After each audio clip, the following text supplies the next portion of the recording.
बात के इंतजार में है कि आखिर कब डोनाल्ड ट्रंप ये ऐलान करते हैं कि ईरान युद्ध अब खत्म हो चुका है। लेकिन इस इंतजार के बीच में अलग अलग धमकी भरे उनके सोशल मीडिया पोस्ट भी आ रहे होते हैं और बीच में पिछले दरवाजे से बातचीत भी चल रही होती है। हमारे साथ आरती टिक्कू सिंह है, बाकी मेहमानी बने हुए। आरती टिक्कू सिंह, सबसे पहला सवाल आपसे कि आपको क्या लगता है कि बार बार धमकी दे करके, सीज फायर की डेडलाइन आगे बढ़ा करके, कभी 24 घंटे कभी 48 घंटे कह करके ईरान पर और ज़्यादा बार्गेन करने के लिए दबाव बना रहे हैं, या फिर इजराइल अमेरिका अपने आप को तैयार कर रहा है किसी बड़े युद्ध के लिए? देखिए, अगर प्रेसिडेंट ट्रम्प के जो टैक्टिक्स देखे तो कोई भी सरप्राइज नहीं है। ये उनका तरीका है एक्सट्रीम पोजीशन लेके, बट वो क्लाइंब डाउन भी करते हैं, ये हमें नज़रअंदाज नहीं करना चाहिए। आप देखिए कि प्रेसिडेंट ट्रम्प इतने टाइम के बाद पहले प्रेसिडेंट चाइना गए, बीजिंग गए, और एक्चुअली चाइना में उनको कोई बहुत बड़ी डील्स मिली नहीं, लेकिन जो उनकी प्रोजेक्शन है या जिस तरह से वो कभी धमकियां देते हैं और फिर एकदम से वो पीस की तरफ बढ़ते हैं, इससे हमें सरप्राइज नहीं होना चाहिए। अगर देखा जाए कि नेतन्याहू का जो रहा है अभी तक इन्फ्लुएंस और प्रेशर रहा है प्रेसिडेंट ट्रम्प पे, वो दिख रहा है कि उन्होंने काफी टाइम एक्चुअली ईरान जाने को से अपने आप को रिफ्रेन किया, रिस्ट्रेन किया, लेकिन वो गए। लेकिन अभी भी दिख रहा है कि वो बैकडोर से, आपने खुद ही कहा, वो बैकडोर से जिस तरह से बातें हो रही है, पाकिस्तान को इन्वॉल्व किया उन्होंने, जो कि हम लोगों को बहुत अच्छा नहीं लगा, लेकिन वो हर तरह के मीडिएटर्स का इस्तेमाल कर रहे हैं कि वो ईरान के साथ इसको पीसफुली जो है वो इसका अंत करें। लेकिन साथ साथ में ये भी मैं कहूंगी कि अगर, चूंकि इजराइल की सिचुएशन बहुत अच्छी नहीं है, बेशक उन्होंने गाजा में एकदम फ्लैट कर दिया हो गाजा, लेकिन उनकी जो थ्रेट परसेप्शन है वो मुझे लगता है अब इंक्रीज हुआ है, क्योंकि ईरान ने दिखा दिया कि वो कितने टाइम से तो डटे रहे, और जो भी उनके अरब पार्टनर्स है इजराइल के, उनको बैकफुट पे ले गए हैं। हाँ, और वो दिख रहा है कि अरब वर्ल्ड में खुद भी एक फ्रैक्चर और फिजर्स दिख रहे हैं। वो कंप्लीटली इजराइल के साथ भी नहीं है और वो कंप्लीटली ईरान के साथ भी नहीं है। तो बहुत कॉम्प्लेक्स सिचुएशन दिख रही है। ऐसा जो एक्सपेक्टेशन शायद नेतन्याहू की थी या ट्रम्प की थी कि सारा का सारा अरब वर्ल्ड उनके फेवर में आ जाएगा और उनका समर्थन करेगा, वो भी नहीं हुआ। और ये भी हमने देखा कि एपिटाइट नहीं है अरब वर्ल्ड में कि इस युद्ध को और ज्यादा, क्योंकि ऑयल प्राइसेस जो है बेशक शॉर्ट टर्म में गेन हो रहा है, कुछ लेकिन एक्सपोर्ट जो करती है ऑयल का, लेकिन पूरी दुनिया में अब बहुत ज़्यादा एपेटाइट नहीं है और ख़ासतौर से खाड़ी के देशों में बहुत ज़्यादा एपेटाइट नहीं है। लेकिन धीरज कौल साहब, यूएई में न्यूक्लियर एनर्जी प्लांट के पास धमाका होना, हालांकि अभी तक ये साफ नहीं हुआ कि ईरान की तरफ से ये हमला किया गया था। अगर न्यूक्लियर एनर्जी प्लांट को निशाना बनाया जा रहा है तो युद्ध अगर आगे बढ़ता है तो आपको लगता है कि बहुत ही भयावह होगा? हाँ, मुझे बिल्कुल आपके कुछ पैनलिस्ट ने जो बात बोली, क्योंकि हम यहाँ फाइनेंशियल वर्ल्ड में भी इसको देख रहे हैं, एक सेकंड अटैक जो बहुत बड़ी मात्रा में आएगा। कई थिंक टैंक्स का ये भी मानना है कि Trump was waiting for the China visit to see what leverage China will pull on Iran, क्योंकि China is the biggest buyer of energy from Iran. 90% Iran का एनर्जी वहीं जाता है। लेकिन ये भी समझना जरूरी है, चाइना ने अपने आप को बहुत अच्छे से डाइवर्सिफाई करके रखा है। सिर्फ 15% एनर्जी चाइना की जो नेट कंजम्पशन है वो ईरान से वो ले रहा है। वैसे डाइवर्सिफाइड है, जिसमें सऊदी भी है, रशिया भी है, अब वेनेजुएला की भी बात हो रही है। लेकिन मुझे जो दिखाई दे रहा है, ये अटैक डेफिनेटली इंटेंसिफाई होगा और एक बड़ी स्केल में आएगा। अभी तक full fury American war machine की दिखी नहीं है। मैं आपका ध्यान एक एक सेकंड एक तरफ ले जाना चाहूंगा जो बहुत जरूरी है। ईरान की अगर आप हिस्ट्री उठाएं तो मिड 2000s में उन्होंने एनरिच करना शुरू किया था। फरवरी 2010 तक 20% एनरिच कर लिया था। और दर्शकों को यह जानना बहुत जरूरी है, 0.7% टू 20% सबसे ज्यादा टाइम लेता है। और उस दौरान उन्होंने अपना इंफ्रास्ट्रक्चर, सेंट्रीफ्यूजेस, स्टॉक पाइल्स किए। फिर जो 20% से 60% है वो जनवरी में 2021 में शुरू किया और अप्रैल 2021 तक 60% कर लिया। उसी दौरान बार बार इजराइल बोल रहा था कि हमें कुछ करना पड़ेगा, हमें कुछ करना पड़ेगा, और 60% से 90% जो वेपन ग्रेड है उसमें वीक्स टू मंथ्स लगते हैं। लेकिन गुड न्यूज ये है, जो उनका इंफ्रास्ट्रक्चर है जिसके अंदर सेंट्रीफ्यूज, स्टॉक पाइल, वो सब इस टाइम बहुत बड़ी एक मड पाइल के अंदर दबा हुआ है। तो क्या ईरान फिजिकली उस स्टॉक पाइल को देगा, क्वेश्चन वन, या फिर उसके ऊपर कोई मॉनिटरिंग बॉडी रखी जाएगी जो उसे क्लोजली सर्वेलेंस करे? ये भी एक ऑप्शन मुझे लगता है निकल के आ सकती है, क्योंकि आईआरजीसी जिस आयरन फिस्ट से अपने लोगों को कंट्रोल करके बैठा है, वो कहीं भी अपने आप को वीक नहीं दिखाएगा। बेशक पॉलिटिकल उनकी कुछ भी बोलती रहे, पावर तो आईआरजीसी के हाथ में है।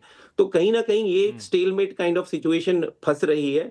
लेकिन मैं आपका ध्यान एक बारी फिर उस दिशा में ले जाना चाहूंगा जिसकी तरफ चाइना चुपचाप बढ़ता जा रहा है, ताइवान। और अभी रिसेंट जो रिपोर्ट्स आ रही हैं, उन्होंने वहां पे माइंस लगानी शुरू कर दी हैं कुछ एरियाज के अंदर, जिसपे ताइवान की मिनिस्ट्री ने कुछ घंटे पहले ही बोला है हमें जो डी माइनिंग का इंफ्रा अमेरिका के पास है उसे देंगे। 35 बिलियन का उन्होंने अप्रूव किया है अपने सेनेट से, जो ट्रंप ने इनिशियली मना किया है। लेकिन अगर आप यहाँ की मीडिया न्यूज देखें, जो रिपब्लिकन पार्टी के डोनर्स हैं और जो डिफेंस इंफ्रा है यहाँ पे, उसने प्रेशराइज करना शुरू कर दिया है कि ताइवान तो को हम ताइवान बिल्कुल एक अलग नया नहीं कर ताइवान सकते। एक नया कॉन्फ्लिक्ट बहुत सेंटर बड़ा, यहाँ पे बनता हुआ दिख रहा है। बहुत चीन उसकी तैयारी यहाँ पे जुट चुका है, लेकिन पहले ईरान को तो खत्म करने के कोई बहाना ढूंढ लिया जाए। एक जो सबसे बड़ा कॉन्फ्लिक्ट पॉइंट है डॉक्टर मैथ्यू, वो है straight of Hormuz. Straight of Hormuz पे अब एक नया कदम जो ईरान ने उठाया है, उसने एक अथॉरिटी बना दिया है, पर्शियन गल्फ स्टेट अथॉरिटी, और वो स्ट्रेट ऑफ हॉर्मुज का मॉनिटर करेगा। माना यह जा रहा है कि एक तरीके से स्ट्रेट ऑफ हॉर्मुज पर अपने कंट्रोल को लंबे समय तक रखना और आगे चलकर टोल टाइप से चीजें या टैक्स टाइप से चीजें वसूलना, इस अथॉरिटी का एक मकसद हो सकता है।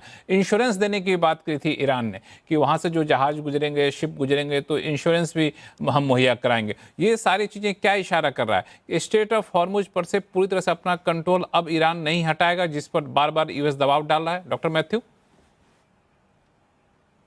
अब ईरान के पास कोई अधिकार नहीं है। They are legally they can not do it. Iran Iran practically control भी नहीं कर सकता। ईरान बीच बीच में एक ड्रोन बेच सकता है, देयरफॉर इंश्योरेंस कंपनीज का प्रीमियम इंक्रीज करेगा और ट्रांसपोर्टेशन कम हो जाएगा। That I agree. बट जो भी अथॉरिटी बना लो, but that is free. International passage is free. कोई country is like saying India tomorrow ये नहीं बोल सकता कि इंडियन ओशन में जो भी शिप्स है वो हमें टोल दे के ही जा सकता। No, that is international body है, so it is not possible. International law में Iran can not do it. And ये परमानेंट करने की कोशिश करेगा तो then entire Europe also will come in, because of Europe ka dependency on Strait of Hormuz is much more, and America ka virtually negligible. That Strait of Hormuz is virtually negligible, in fact zero. So abhi France apna nuclear aircraft carrier has already said, Britain bhi bheja. Now if ye authority established karne ke baad wo force istemal karna shuru karega, to mere ख्याल में the European countries will form a kind of a group against any kind of control in Strait of Hormuz. So, Strait of Hormuz कोई country का तो है नहीं. It is by international law. It is free for every nation. एक सवाल और मैं आपसे पूछूं, फिर मैं एम्बेसडर दयाल के पास आऊंगा। संक्षिप्त में जवाब दीजिएगा कि अभी बार बार टाइम दे करके, बार बार धमकी दे करके ट्रंप क्या दबाव बना रहे हैं या फिर टाइम बाई कर रहे हैं?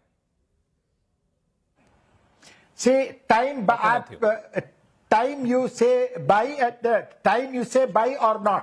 मैं एक चीज बताता हूं, अमेरिकन मिलिट्री का फुल फ्यूरी आपने देखा नहीं। American full unleash power unleash करेगा तो ईरान का क्या होगा, I don't know. I am not saying I support it, but Iran का इतना नुकसान होगा कि मेरे ख्याल में वो डोमेस्टिक आईआरजीसी स्ट्रांग है।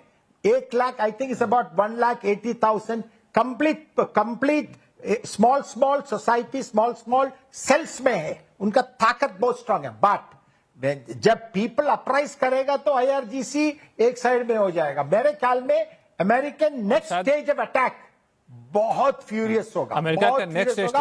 और मेरे ख्याल में ईरानियन और वन मोर पॉइंट, और ईरान ये सर्वाइव नहीं कर पाएगा according to me. American power इतना स्ट्रांग है, डोंट अंडरएस्टिमेट इट।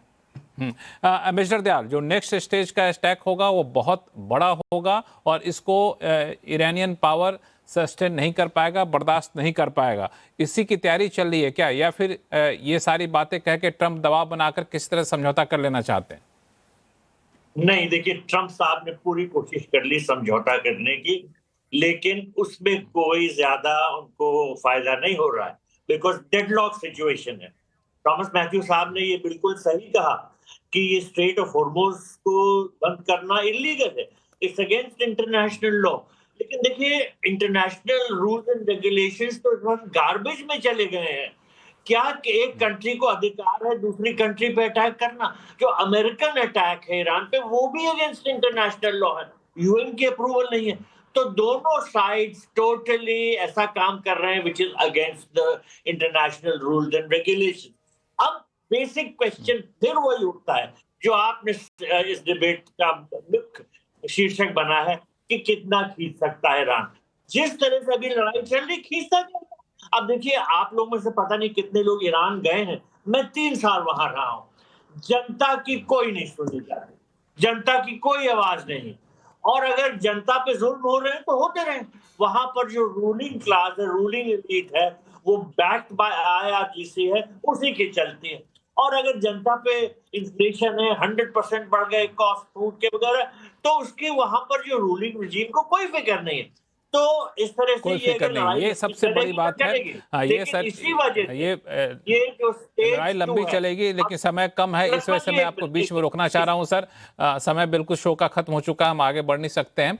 और लेकिन आप सभी मेहमानों ने अपना कीमती समय दिया, इसके लिए बहुत बहुत धन्यवाद। आवाज अड्डा फिलहाल इतना ही। देखते रहिए SMBC आवाज। नमस्कार।